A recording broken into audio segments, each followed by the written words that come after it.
उत्तर नागपुर से जो उम्मीदवार करके खड़े हुए हो, तो सर आप कौन से ऐसे मुद्दे लेकर मैदान में आए हो? मैं कुणाल, मेरा नाम पूरा है कुणाल प्रेमानंद जन्मंतु। मैं उत्तर नागपुर 57 से नई बस्ती उत्तर नागपुर से एमडी पार्टी से क्रेन सिंबल पे उम्मीदवार पे खड़ा हुआ हूँ। मैं खास करके 4 से 5 मुद्दे हैं मेरे, जो उत्तर नागपुर में 20 साल से कांग्रेस राज कर रही है। 7 बार मेरे ख्याल से बीजेपी आई है वहाँ से, और इन लोगों ने कभी भी वो उद्धार करे ही नहीं है। पहला है रोजगार, दूसरा शिक्षा, तीसरा हेल्थ दवाखाने के मतलब, चौथा एक आस्था के बदल कोई भी एक कानून जो इनका, हमारा सबका मोटिव है नामों से रिसालत। ये मुद्दा किसी ने भी शेयर किया नहीं है, ना ही इसके ऊपर इससे कोई कानून बना है।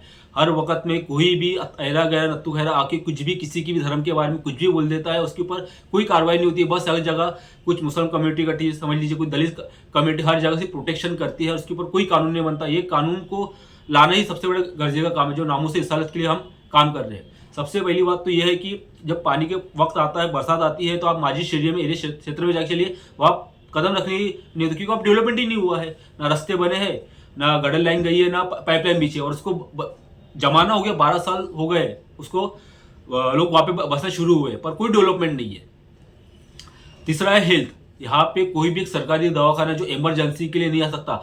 5 किलोमीटर मेवा पड़ता है यहाँ से, माजरी से, एक कलमना बस्ती से 7 किलोमीटर पड़ता है, और अपना मेडिकल 10 किलोमीटर पड़ता है। इस बीच में आने और जाने के अंदर में उत्तर नागपुर में कोई मेडिकल दवाखाना है ही नहीं, जो प्रॉपरली बिल्कुल जो इमरजेंसी के लिए तैयार रह सके।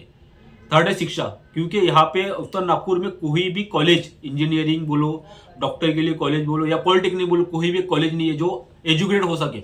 आज अपने उत्तर नागपुर के जितने भी, यहाँ तक कि हमारे भी खुद एक क्या बोलते हैं, जो गवर्नमेंट स्कूल है वहां से पढ़ के निकला हूँ, और गवर्नमेंट स्कूल है वो ऐसी विलुप्त होते जा रही है, दिख ही नहीं रहे, वहाँ के बच्चे नहीं दिख रहे हैं, ये सब प्राइवेट में पढ़ रहे हैं। तो जो पढ़ेंगे नहीं तो समझेंगे क्या, और क्या क्या करना चाहेंगे। हमको, हमारे लोगों को सिर्फ और सिर्फ पार्टियों ने सिर्फ बिन पैंदे का लोटा समझ के रखी है। कभी भाजपा यूज करती है, कभी कांग्रेस यूज करती है, बाकी इसके अलावा कुछ नहीं होता है। मैं एक बंदा खड़ा हुआ एमडीपी पार्टी से, तो लोग मुझे ये कह रहे हैं कि तू होट काटने के लिए खड़े हुआ। होट काटने का मसला क्या है कि सिर्फ और सिर्फ क्या बोलते रहे, कांग्रेस पार्टी और बीजेपी पार्टी ने लिए क्या, मुस्लिम वोट इन्हीं को जाए करके, उनका कोई भी कैंडिडेट खड़े ना रहे करके, कि इन लोगों ने, इनको जन्मसिद्ध अधिकार आ गया इनके ऊपर में।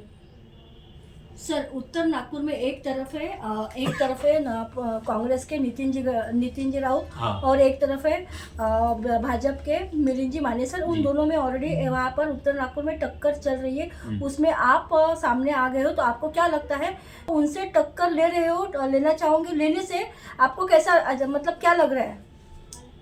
मैं ये सोच के उतरा ही नहीं हूँ कि मुझे उनसे टक्कर लेना है या मुझे उनसे जीतना है। मैं बस अपनी कम्युनिटी के लिए, अपनी दलित समाज के लिए और अपने मुस्लिम भाइयों के लिए खड़ा हुआ कि ये वो एकत्रित हुआ, संगठित हुआ और संघर्ष करा। ये इनके लिए आप लड़ो मत, झगड़ो करो मत, ये बाद में आके खुद ही पार्टी करेंगे, खाएंगे पिएंगे और आपको लड़ाते छोड़ देंगे, बाकी और कुछ भी नहीं है। मेरा अल्लाह बोलो या भगवान बोलो बेहतर जानता है, जो हमारी किस्मत में है वो तो होके रहेगा। मेरा बहुत कोशिश है कि यह एक कम्युनिटी में हम चले, बाकी इधर भी ना हो उधर भी ना हो। आप तक के, जब तक कि आप अपने बीच में से किसी बंदे को चुन के नहीं लाएंगे या किसी बंदे को खड़े नहीं करेंगे, किसी बंदे को विश्वास नहीं करता, आपकी प्रॉब्लम को समझेगा क्या हो। सर जहाँ तक हम लोगों ने देखा, काफ़ी लोगों ने नामांकन फॉर्म भर दिया था, उसमें से अभी 4 तारीख को काफ़ी लोगों ने मतलब पीछे हट गए, तो उसमें नहीं कि, और अभी कुछ लोग और है उम्मीदवार करके। सर आपको क्या लगता है कि अगर आप खड़े होते हो अभी हो, और आगे में अगर आपको वोटिंग ज़्यादा आ रही है, तो जैसे कोई और पक्ष पार्टी के लोग हैं, उनको अगर दिख रहा है कि आपको ज़्यादा वोटिंग मिल रही है, तो ऐसे में अगर उन्होंने आपके सामने सेटिंग की बात की, तो उस पेज में आपकी राय क्या होंगी? भाई साफ लफ्ज़ी कहानी, मुझे 1 वोट मिले चाहे 1 लाख वोट मिले, मैं जो मोटिव लेके इस चुनावी मैदान में उतरा हूँ नामों से रिसालत के लिए, तो वो मैं मरते दम तक के हटूंगा नहीं और उसको छोड़ूंगा नहीं, चाहे कुछ भी हो जाए, कैसा ही मसला, मैं पीछे हटने वाला हूँ नहीं। मैं मोहम्मद फ़हीम रज़ा खान, मैं एमडीपी पार्टी नागपुर शहर प्रेसिडेंट। कितनी संगठनाएं आपसे जुड़ी है? देखिए, पूरे शहर के अंदर में जो हमारा अलायंस है 56 एनजीओज़ के साथ में है, लेकिन जो एक्टिव एनजीओज़ है जो ऑलरेडी नामूस रिसालत पर काम कर रही है, और जो हमारा मेन मकसद और मेन मोटिव है, उसके ऊपर उत्तर नागपुर क्षेत्र के अंदर में 18 ऐसे संगठन हैं जो हमारे साथ अलायंस में हैं, जो हमको राजनीतिक तौर पे या लोगों को जागरूक करने के लिए हमारे साथ खड़े हुए। और जैसे कि आपका एक सवाल था कि अगर आप वोट ज़्यादा से ज़्यादा लेते हुए दिख रहे हैं तो आप किसी के साथ जो है पैक्ट होने का या कुछ करने का, तो देखिए हमारा ये रिकॉर्ड रहा है, हमारा इतिहास रहा है। हम 1 वोट ले या 1,00,000 वोट ले या 10,000 वोट ले, हमने हमारा ये वजूद बनाया है कि हम जो है बिकते नहीं किसी भी मकसद में, क्योंकि हम जो है एक आइडियोलॉजिकल वर्क कर रहे हैं, एक आइडियोलॉजी पे काम कर रहे हैं। हमारे पास जो है बिकने वाली चीज़ नाम की कोई चीज़ ही नहीं है, इसीलिए हमारे ख़रीदार भी नहीं मिलेंगे आपको। क्योंकि आप हमारा बैकग्राउंड देखें, इसके पहले के चुनाव देखें, अगर कोई बोल दे कि कहीं पर भी माइनॉरिटीज़ डेमोक्रेटिक पार्टी का बंदा नामांकन दर्ज करवा के रिटर्न लिया या बैकफुट में आया, तो ऐसा कहीं पर भी आपको नज़र नहीं आएगा। MIM पार्टी से प्रीति डोंगरे जी खड़े हैं, तो ऐसे में उनके साथ भी आपकी टक्कर है, तो माइनॉरिटीज डेमोक्रेटिक पार्टी कितनी लड़त उनको दें? देखिए, जो सीजनेबल लीडर्स होते हैं उनके ऊपर हम ज़्यादा भरोसा नहीं कर सकते। MIM का मकसद जो है, MIM का ग्राउंड लेवल पे वर्क नहीं है, पूरे नागपुर शहर के अंदर में वर्क नहीं है। सिर्फ एक स्टैंप लगा है असदुद्दीन अवैसी के वजह से कि भाई ये मुस्लिम के लिए आवाज़ उठाते हैं। वो किस तरह की आवाज़ है वो हम बेहतर जानते हैं, बखूबी जानते हैं। मैं उस पर नहीं जाऊंगा, नहीं तो बहुत लंबी चर्चा होगी। और जिस कैंडिडेट का आपने नाम लिया, ये एक डमी कैंडिडेट है।